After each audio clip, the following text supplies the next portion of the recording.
Based on my last video, yung tatlong uri ng panaginip, kasama doon yung ahas, na-explain ko kung anong kahulugan niya. Based on my experience lang.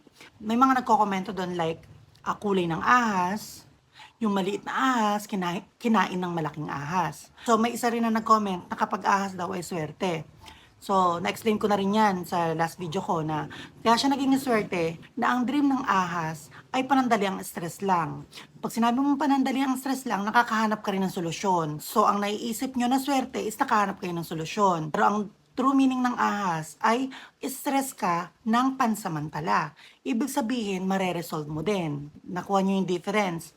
Ngayon, yung mga description naman ng ahas, since ang ahas ay minimal na stress, katulad ng kulay, may nag-comment ng color gold, at saka ng malaking ahas at saka malaking ahas. So nangangahulugan na minimal na stress lang yan. Pero level ng stress yan. Yung minimal na stress pwedeng lumaki kagaya nung nag-comment na maliit na ahas ay kinain daw ng malaking ahas. So kapag hindi niya na-solve yung problema niya or pinaliwala niya, pwedeng yung minimal na stress ay lumaki ng lumaki dahil hindi niya ginawa ng paraan. Yung gold, ibig sabihin, nalalagyan mo na ng description yung stress mo, tumataas yung level niya.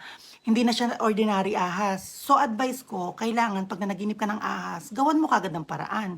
Hindi porket alam mo na minimal na stress lang to, ibabaliwalain mo. Kasi hindi natin masabi na baka yung simpleng ahas na napaginipan mo ay magkaroon na rin ng mga detalyeng description. Baka yung mga minimal na stress na panaginip na simpleng ahas lang, lumaki. Kasi hindi natin binigyan ng atensyon at binaliwala natin.